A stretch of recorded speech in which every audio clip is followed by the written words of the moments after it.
Commissioner పక్షపాత ధోరణి commissioner రోడ్లు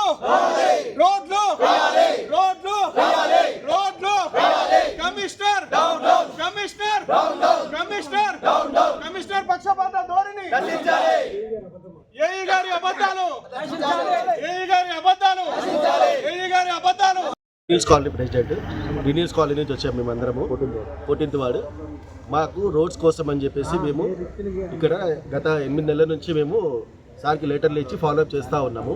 అడిగిన ప్రతిసారి మాకు టెండర్లు వస్తాయి టీఎస్లో ఉన్నాయని చెప్పారు. ఇప్పుడు టెండర్లు రిలీజ్ అయినాయి. అందులో నుంచి మాకు ఒక్క టెండర్ కూడా రాలేదు సార్. అక్కడ మాకు ఒకటే లేనో 3 స్కూల్స్ ఉన్నాయి. స్కూల్స్లో పిల్లలకి చాలా ఇబ్బంది కలుగుతుంది. ఎన్నిసార్లు చెప్పాము ఈ విషయం, చెప్పినాక కూడా మాకు ఇంతవరకు ఎటువంటి రెస్పాండ్ కాలేదు సార్ వాళ్ళు. ఇప్పుడు టెండర్లలో రాలేదు అని చెప్పి మేము వచ్చి అడిగితే ఇప్పుడేమంటారు, మళ్ళీ మాకు 1 వీక్ టైం ఇవ్వండి, మేము 1 వీక్లో చేస్తాము అని చెప్పి అంటున్నారు. కానీ మాకు నమ్మకం లేదు సార్ దాని మీద. కమిషనర్ గారితో ఫోన్లో మాట్లాడాము, ఏఈ గారిని డైరెక్ట్గా కలిసాము. ఇద్దరు కూడా మాకు అదే చెప్తున్నారు. మాకు దాని మీద నమ్మకం లేదు. మాకు రోడ్లు కావాలి, దానికోసం ఖచ్చితంగా కమిషనర్ ఇక్కడికి వచ్చి మాకు స్పందించాలి. వీడికి వస్తే కమిషనర్ గారు ఫోన్లో ఏమంటారు, ఏంది ఆఫీస్ న్యూసెన్స్ అంటున్నారు. అది కూడా చెప్పండి, కమిషనర్ గారు ఫోన్లో మాట్లాడితే కమిషనర్ గారు మీరు అందరూ వచ్చి ఇట్లా న్యూసెన్స్ చేయొద్దు అని అంటున్నారు. ఇది న్యూసెన్స్ అంటున్నారు. మేము మా రోడ్ల కోసం అని చెప్పి మేము అడుగుతుంటే న్యూసెన్స్ అంటున్నారు సార్. అత్యధిక ట్యాక్స్ పే చేసే కాళ్ళు కూడా మొత్తం 10 రూపాయలు మీరే.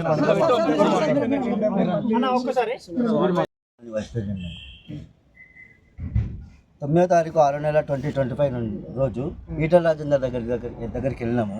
అక్కడి నుంచి మాకు కావాల్సిన రోడ్డుకి అయితే ఏదైతే కావాలో రోడ్డు, దానికి శాంక్షన్ లెటర్ అనేది మేము అక్కడికి తీసుకొచ్చిన తర్వాత ఎంపీలాట్ నుంచి తీసుకొచ్చేసి మున్సిపల్లో సబ్మిట్ చేసిన తర్వాత ఈ టీఎస్ నుంచి ఇంకా ఇప్పటివరకు శాంక్షన్ కాలేదని చెప్పేసి మమ్మల్ని ప్రతి వారం ప్రతిరోజు కూడా మేము ఏఈ గారికి సురేంద్ర నాయక్ గారికి కాల్ చేస్తున్నాము.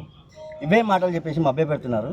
ఈ నిన్న జరిగినటువంటి టెండర్లో ఇది ఎందుకు మాకు పెట్టలేదు, అంతకుముందు పెట్టిన మన వైస్ చైర్మన్ ఎవరైతే లాస్ట్ రిలీవ్ తీసుకున్నప్పుడు కౌన్సిల్లో పెట్టిన రోడ్డు స్కూల్ ప్రాజెక్ట్ ఏదైతే ఉందో అది పెట్టింది కూడా మాకు ఇంతవరకు రాలేదు. ఆ రోజు కనుక మాకు పెట్టి ఉంటే ఈ లాట్లో కూడా మాకు ఇంకో రెండు రోడ్లు వచ్చేదని చెప్పేసి మేము ఆశిస్తున్నాము. ఇప్పటి వరకు మాకు ఎందుకు రాలేదు? మా కాలనీ మీద మీకు ఏం పక్షపాతము? చూపించిన టెండర్ అయిపోయిన ప్రాజెక్టులన్నీ ఎందుకు చూపిస్తున్నారు? ప్రజల్ని ఎందుకు ఇట్లా మభ్య పెడుతున్నారు? ప్రజలు మేము గ్రీనెస్ కాలనీ నుంచి మేము ట్యాక్సీలు కట్టట్లేదా? గ్రీనెస్ కాలనీ ట్యాక్సీలు కట్టట్లేదా? మేము మీకు ఏ విధంగా మేము మీకు సహకరించలేదు అని మేము అడుగుతున్నాము. ఈ రోజు వారం రోజుల తర్వాత మేము మీకు కంక్లూజన్ ఇస్తామని చెప్పేసి అంటే మీ మీద మాకు నమ్మకం లేదు. ఇప్పుడు కమిషనర్ గారు ఎక్కడ ఉండి మాకు ఫోన్లో మాట్లాడుతున్నారు, రమ్మంటే మీకు ఇక్కడ రావట్లేదు. కమిషనర్ పక్షపాత ధోరణి కమిషనర్ రోడ్లు